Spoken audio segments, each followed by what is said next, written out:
All right, ladies and gentlemen, welcome back to Tips and Tactics.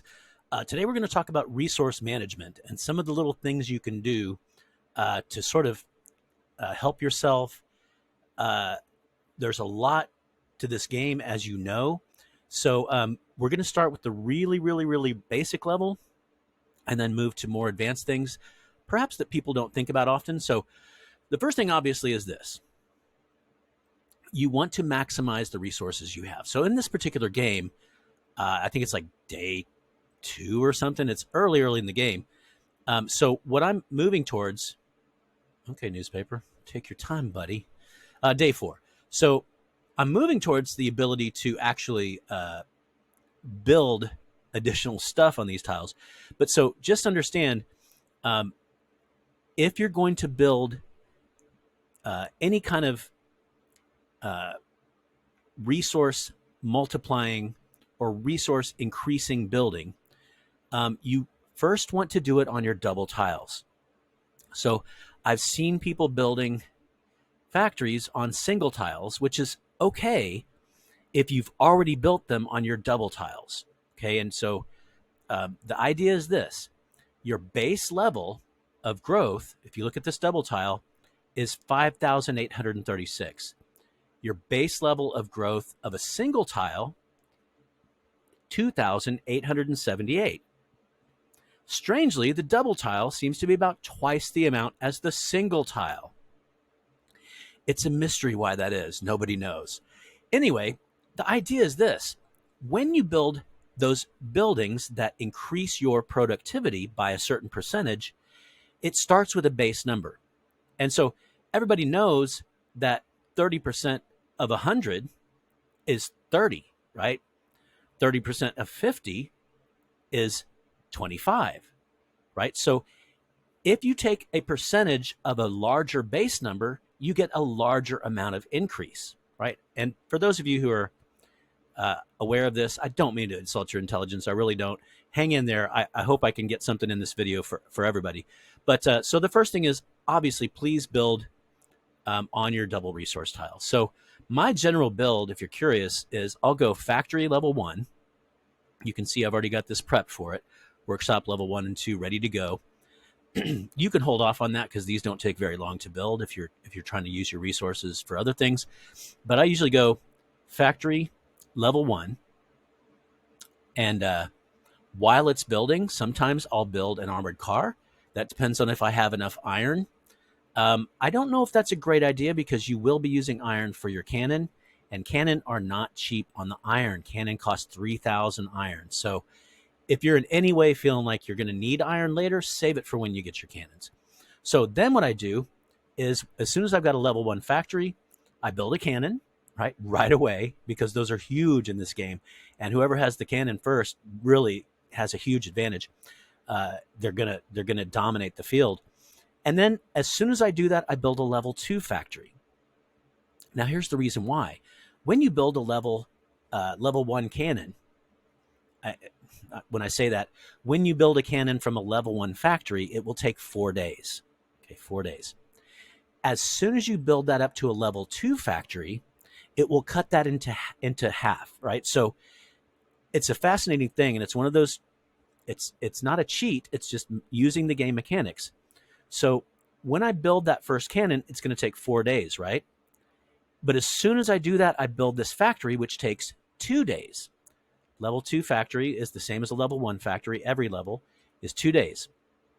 So day 2 rolls around. I have 2 days left on my cannon, and now I have a level 2 factory.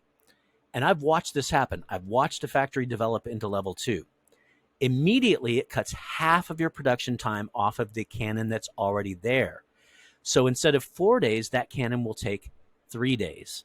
Okay, so this is not really resource management, but it's tied into the factories. So this is a free tip and tactic for you. If you want to produce cannon fast, you don't have to wait 4 days. If you build that level 2 factory at exactly the same time as you build that cannon, you can get that cannon in 3 days. And then remember, any additional cannon after that is going to be 2 days, right? So if you think about it, if you know this little secret, you can build 2 cannons in 5 days, whereas someone else is going to build 1 cannon in 4 days. So it's a huge advantage if you know this. Now, after I build my level 2 factory, I do go ahead and build a railway. It's really hard to beat that 33% resource increase, right? It's just insanely good. So let's take a look at the factories here real quick, because they also offer you a bonus to resources, but it's about 8% per level. So at the first level, you'll have 8%. At the second level, you'll have 16%, then 24%, and then 33%. But I guess there's fractions involved here. It should be 32, but it's 33, which I'm not going to argue with. Maybe that last level bumps it up over the line or something. So eventually you do want to get to this point where you're increasing that already massive base number by 33%, right? But as of my scenario, I've got a level 2 factory that's increasing production by 16%. The single thing I can do that will increase more production of that material is build a railroad. So I'll almost always build a railroad then on those double tiles to increase that production by 33%. Now you'll say, well, what if I've got plenty of that? I mean, you can see here, I have plenty of food, right? This country that I've started with here is just lousy with food, too much food, right? And then how much energy do I have? I have one that I started with. I started with one energy tile, one single energy tile. And then I conquered up to these 4. This was an AI, and I took one other energy tile. So you might ask, well, why would you build a railway on these? Well, because you know you can sell stuff, right? You go to the stock market. If you've got a ton of grain, look at that, sell it. And I'll usually sell it. If I've got a lot of it, I'll sell the heck out of it, really. Like, I'll sell it like crazy. But the thing is, you can sell the things you have in excess to buy the things that you are lacking. All right, so the reason I chose this map is this. The other thing you need to know about resources is that, of course, you can dial them up or down. You can balance them. Now, we're going to look particularly here at energy. So when you dial it, you'll see a little percentage number over here, right? See a percentage number here. And what that percentage number means is that, in my mind anyway, and I hope Bitro doesn't come and send me a cease and desist letter because I'm misrepresenting their game. But what I take this to mean is that you can move workers back and forth within your factories or within your whatever production facilities you have. You can move workers back and forth to a certain degree, right? So what I have over here with my gas is I have everyone that can possibly work on getting gas is getting gas. So I cannot push it beyond 0. But I'm okay with 0 because at least I'm not losing gas, right? Same thing with oil over here and my coal. So because I had one oil and one coal. I actually have more oil, by the way, because I should show you this just so you know. I conquered up here too and took a double oil. It's still, you can see a double oil here. It's still low morale, so it's not giving me a lot of resources. Don't forget, morale increases your resources as well. But what it does here is you can see if I just balance this out equally, here we go, perfectly equally 50-50, half of my resources going to coal, half of my resources going to oil, then I will be getting more oil because I've got that double oil and a single oil, right? And all I have is a single coal. But what I can do is I can shift over workers, maybe even material, tools, from my oil facility over to my coal facility and dial that down. Now, you might say, why don't you dial each of these to about 25 here? Right? I could do that. Well, no, I can't dial the gas, right? The gas is actually as high as it's going to get. But what I meant is negative 25. So I could dial this all to negative 25-ish so that I'm losing all 3 of these in the same relative amount. So you can see here, I could dial it that way. Why is it that I have not done that? Because I want to manage my resources wisely. Number one, I know I'm going to need a lot of oil coming up because oil is the other thing you need to make cannon. But number two, what I did was I went to the stock market and I checked the prices. Check the prices, folks. You can see the cheapest resource here is coal. That actually went up about 0.4 since the last time I looked. So keep an eye on it. It's not that much cheaper than gas, is it? So that's a world market. People are buying coal right now, so the price is going up. So I want to keep an eye on that. But the point being, why would I want to have all three of these being depleted at the same rate, right? Especially oil, which is really expensive. I have to go and buy some when I could dial it to where the cheapest resource is the one that's being depleted. So that's another resource management tip right there. That's a big one, in fact. Okay, I glossed over this. I don't want to gloss over it a lot. If you take care of your morale, then every tile will give you more resources, right? So we have 67 morale here, 2375. 88 morale, 2878. Let's do that again. 67 morale, this is the same material, iron, 2,375. 2,878. So there's a huge and distinct difference of 500 material production here per day. Okay, why? That 20% difference in morale. So morale matters a lot. Okay, so keeping your morale high is huge. There's a lot of ways to increase morale.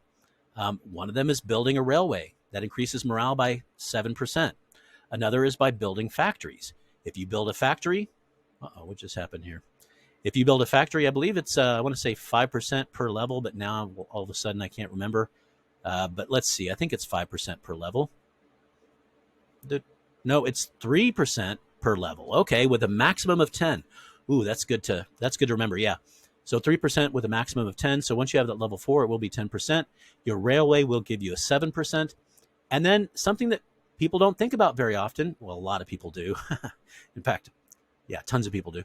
But is that the fact that your fortress gives you 5% per level. And I think it's just because a fortified position there makes your populace feel comfortable. They feel protected. So you can get that all the way up to 25%. So if you're wondering how to increase your morale, you have a double tile that's not performing well because it's low morale.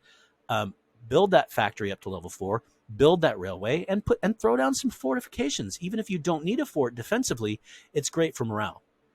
Okay, one other thing we're going to cover here before we move on to the next video is this other game here. And this game is going to be good to illustrate one other thing. So you're starving. Your people are starving. And you don't know what to do. You just don't have enough.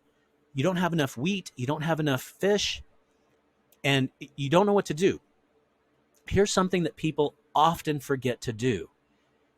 Go to your barracks and turn them off. Okay, so, oops, here we go. Here's a barracks level 1. All right, so you'll notice I don't need to do this, but I chose this game because I've got some barracks and some other stuff that I want to talk about here. So I've got 121 wheat per hour, right? When I turn off this level 1 barracks, 121 per hour becomes 163. Okay, 40 wheat per hour. So if your people are starving and you are not turning off your barracks, you need to turn off your barracks. And I'm mentioning this because I've actually shared this with people in real games where they didn't know this. So it's a good thing to know. What you're doing is you're shipping food to these barracks so that you can recruit people faster while the rest of your army is starving. And typically what happens is if you let this get down to 0, then your people, it hurts your morale. And we've talked about morale. That's a downward spiral right there, because once your morale goes down, so does your production of your food. And so it's a terrible situation to be in. So if you're starving and you're having to spend all of your silver on food, over at the market here, then really, really, really go around and turn off all your barracks, right? I've done that so many times, it's ridiculous. Now, something else that's happened to me a lot is my energy. And especially because I do like to play in Australia. I've played like way too many games here. I think I'm done with Australia. If you go to my other, let's see, where another 500 is Australia. My subscriber game is Australia. And then my 100 was Australia. The 100 is over. But so I explored the possibilities of Australia, and I'm through with it. Thank you very much. But one thing is that they are very coal and energy poor. There's just not a lot around. And so you can see I'm deficient here in coal. It's not terrible, so I'm not really worrying about it. So what do you do if you're deficient in coal and you're already in, let's say you're at round 20 or day 20 or day 30 or something? If you have railways, the same thing applies. Let's take a look at my coal minus 30. What if I turn off the railway? Did you know you can turn off a railway? You can. It's weird. That 30 goes to 9. So again, about 21. The other one was more dramatic, wasn't it? That 40-point switch. But so if you're energy deficient, here's what I will often do. I will often dial everything to coal, all my deficiency to coal, and then go around and flip off railroads. I don't mean give railroads the finger. I mean turn them off. All right, so you'll notice, though, I've still got, even though I'm deficient here, I've still got a lot of railways here.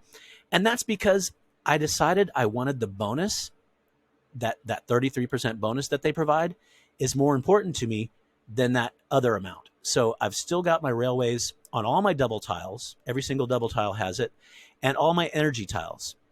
So you might even ask, well, why do you have railways on single tiles? Didn't you say that should go on double tiles? And for that, you'll need to go over to my railways tips and tactics video. So in this playlist, go look at railways and you'll see why I love to build railways if I can. All right. So if you're deficient in energy, dial everything to coal and turn off your railways. And hey, if you're starving to death because sometimes you're out of silver and your coal is gone and you're losing morale, then you can, turn off other railways. I happen to kind of have some luxury here. That's only a loss of 30 per hour. That's not a terrible amount. So I've left a lot of my railways on, but I could easily shut that down and turn it blue if I wanted to. So I'm just keeping it on to have other energy production. Okay, so wanted to make sure, did we turn that back on? Yeah, I want it on. So wanted to show you a level 2 barracks, if you happen to have any level 2 barracks, and then we'll call it a day here. So here's level 2 barracks. We are at 121. Let's go ahead and flip off. I keep saying that. Let's turn off level 2 barracks. And 121 loss goes to, or 121 gain goes to 205. So about 80 points differential there, right? So I gained 80 wheat per hour. So again, if you're starving, turn off your barracks. If you're turn off your barracks, but dial everything to wheat, right? Because it's only wheat that you get that benefit from. But you'll get it. And then if you're energy deficient, dial it all to coal and turn off your railways. Okay, so a little bit of energy management all the way from the basic to some of the more advanced stuff. Not that turning off railways is advanced. It's not. I get it. But some people just don't think about that. They're starving for energy. They don't think about turning off the railways. You don't even know that you can turn off your railways in some cases. Like, well, how can you? To me, like, I get it that you could shut down a barracks, but how do you turn off a railway? Like, how do you suddenly it's not a railway? And by the way, like, other people can't use your railways anymore. I think there used to be a railway here. Yeah, there used to be a railway here because I like to build a railway through the center of my territory so I can move troops quickly. So I just shut this off. And like anybody who comes through here can't use that railway anymore. And, it's a funny thing. It's like suddenly there's no more railway. It's not there. Now, if somebody captures this, all they have to do is go and turn it back on if they want it. But all right, that's it, guys. A little bit of resource management there from the very, very basics to some of the more mid-level stuff. Thanks for checking in, guys. Tips and tactics. I'll see y'all next time. Adios, amigos.